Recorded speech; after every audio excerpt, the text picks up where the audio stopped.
বাউল আবুল সরকার মহান আল্লাহ রাব্বুল আলামিনকে নিয়ে যে ধরনের বক্তব্য দিয়েছেন সেটি অত্যন্ত নিন্দনীয়।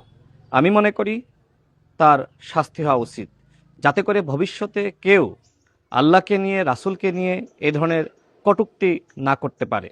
অনেকে দেখলাম এই বাউলের মুক্তির দাবিতে আন্দোলন করছে।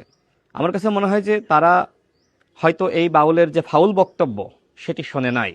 দেখেন, আমরা বাংলাদেশের মানুষ, আমরা অত্যন্ত অসাম্প্রদায়িক।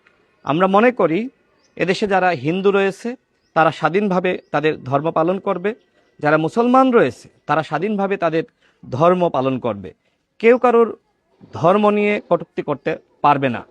এই বাউল যে ধরনের ফাউল করেছে, আমি মনে করি তার যদি শাস্তি হয় তাহলে ভবিষ্যতে আর কেউ এই ধরনের কটূক্তি করার দুঃসাহস করবে না।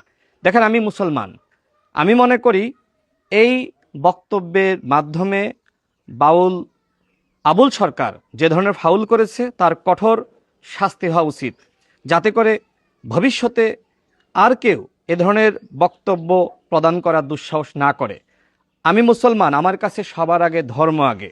সুতরাং আমি মনে করি আমার ধর্মীয় অনুভূতিতে এই বাউল আঘাত করেছে, তার যথাযথ শাস্তি এই সরকারকে নিশ্চিত করতে হবে।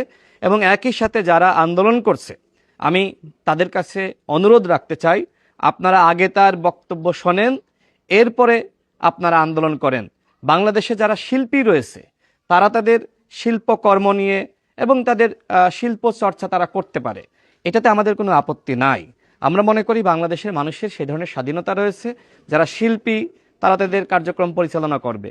কিন্তু এর মানে এই নয় যে আপনি ধর্মকে নিয়ে আপনি কটূক্তি করবেন। হ্যাঁ, আপনি ধর্মকে নিয়ে মন্তব্য করতে পারেন, কিন্তু সেইটা যাতে আসলে ধর্মের সাথে সাংঘর্ষিক না হয় এবং ওই ধর্মের মানুষের ধর্মীয় অনুভূতিতে আঘাত না আনে। এই বিষয়গুলো আমাদের অবশ্যই লক্ষ্য রাখা উচিত।